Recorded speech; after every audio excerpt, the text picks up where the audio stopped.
to wind it because there's an order that we do them in.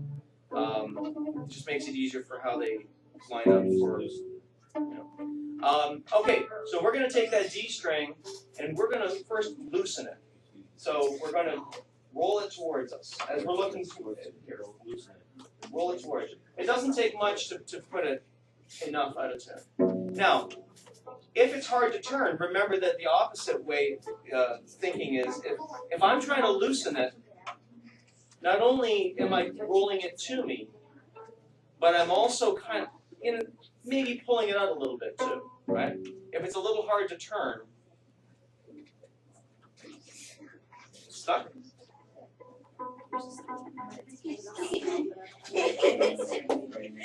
Yeah, I'd say you got it.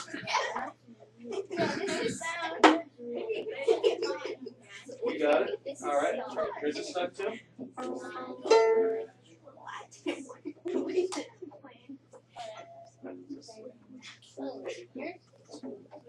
Good. Okay. You're up. You're up. Anybody else have any problem pulling that one out of tune? All right. To start with. Okay. Yeah. Yeah. Now you're in. You jumped in the pool on this one. Right? There's no going back now. It'll still vibrate. Of course, it'll still vibrate. Yeah, but it can still. What it's doing is vibrating so low that you can't hear it. Right? Below the limit of human hearing. Current. Right. Okay. New way of tuning and training your dog. Okay, so here's what we're gonna do. Now I do have extra strings, just in case. But we know which one is out of tune. We're the ones who put it out of tune. All right, so we're going to go and try to move it in small amounts. Now, if it should happen that it does break, okay, like I say, we're about to learn how to put a new string on anyway. So, but what we're going to try to do to avoid that is by making small turns and really listening for it. Now, I mean, mine makes no sound either. So I have to first get it up to where it makes some sound. So I'm going to just give it enough of a turn until it makes a sound. If yours is already making a sound, that's fine. Okay. Now we need to have our target sound, right? Which is going to be that sound right there. D. So we're going to keep going for that D. D.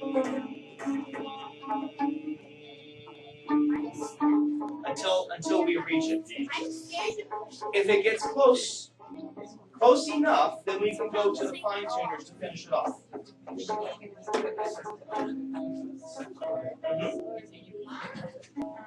Yeah. Okay, so as you're turning it,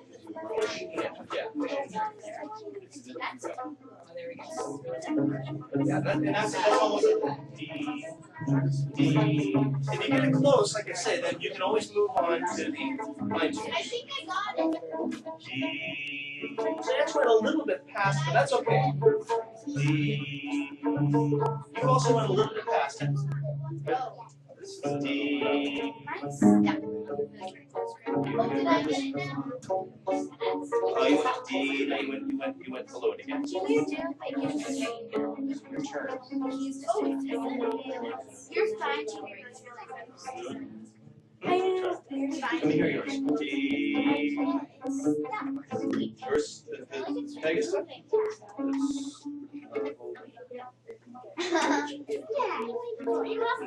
do it some more. D.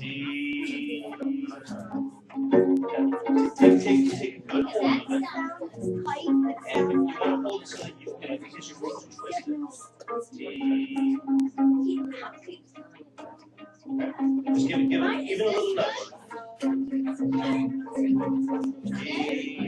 Right.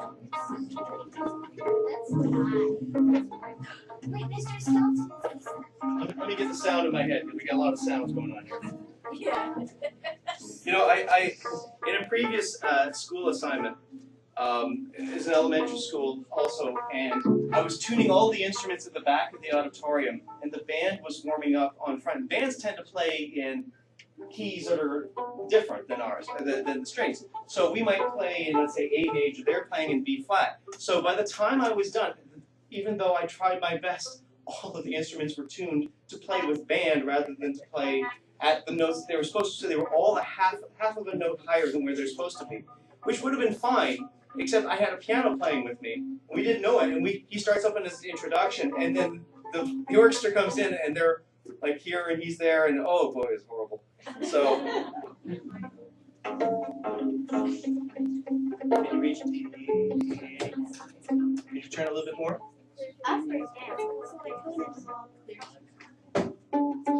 Yeah, there you go. That's pretty close. See, as long as you get in the ballpark, then you can use the fingers. Okay. What should I try? Is it good?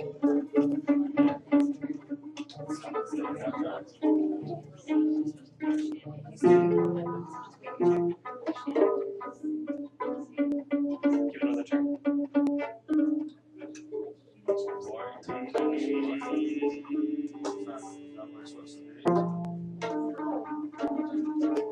Yeah, so actually went a little past it, which is okay.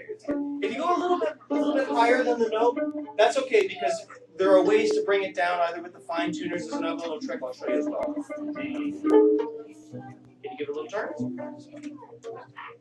Give it a little turn. D. Give this grab. Go firm. More.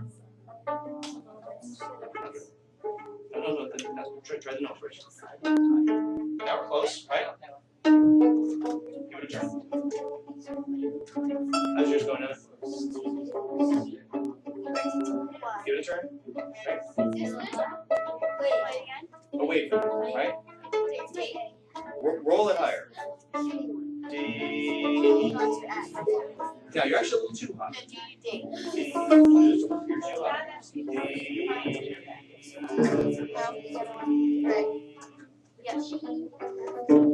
That's it. Yeah, good. Yeah, well, so sometimes what happens when you tune one, other ones go out, but we can deal with all that. How's yours, Robbie?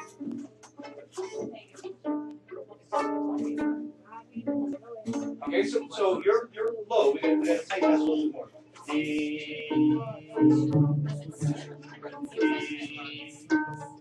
Okay, so as you're turning it, as you turn it, push. Pretend like it does have threads on it. Push in towards the middle of here.